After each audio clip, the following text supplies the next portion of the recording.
السلام علیکم میرے دوستوں، اپنے چینل میں آپ سب کو خوش آمدید کہتا ہوں۔ آج کی اس ویڈیو میں ہم بات کریں گے جانوروں کے متعلق مذکر مؤنث یعنی حیوانی تذکیر و تانیث۔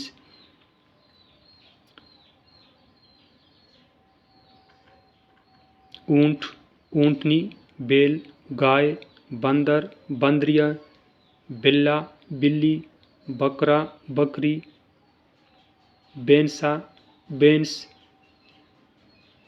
بطخہ، بطخ، تیتر، تیتری، چیڑا، چڑیا، چوہا، چوہیا، چیونٹا، چیونٹی، ریچھ، ریچھنی، سانپ، سپنی، سانٹ، سانڈنی، شیر، شیرنی، طوطا، طوطی، کبوتر، کبوتری، کتیا، کتا، کتیا، گھوڑا، گھوڑی، گدھا، گدھی، گیدڑ، گیدڑی، لومڑ، لومڑی، مکڑا، مکڑی، مینڈک، مینڈکی، مور، مورنی، مینڈا، بھیڑ، ناگ، ناگن، ہرن، ہرنی، ہاتھی، ہتنی۔ تو یہ تھی ہمارے پاس آج کے ٹاپک میں جانوروں کے متعلق مذکر مؤنث۔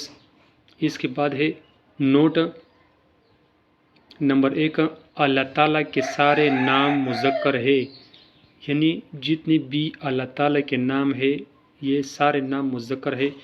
نمبر 2، تمام نمازوں کے نام مؤنث ہے، یعنی 5 وقت کی نمازوں میں جتنے نام ہیں یہ سب مؤنث ہے۔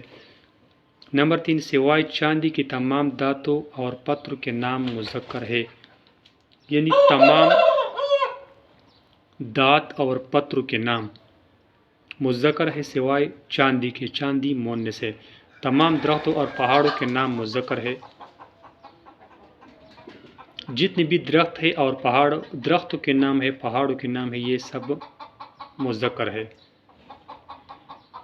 سوائے گنگا اور جمنا کے تمام دریاؤں کے نام مذکر ہے، جتنے بھی دریا کے نام ہے یہ سب مذکر ہے سوائے گنگا اور جمنا کے۔ گنگا اور جمنا دریا مؤنث ہے، اس کے علاوہ تمام دریاؤں کے نام مذکر ہے۔ تو اس کے ساتھ میں اپنی ویڈیو کا اختتام کرتا ہوں، اگلی ویڈیو میں ملیں گے، خدا حافظ۔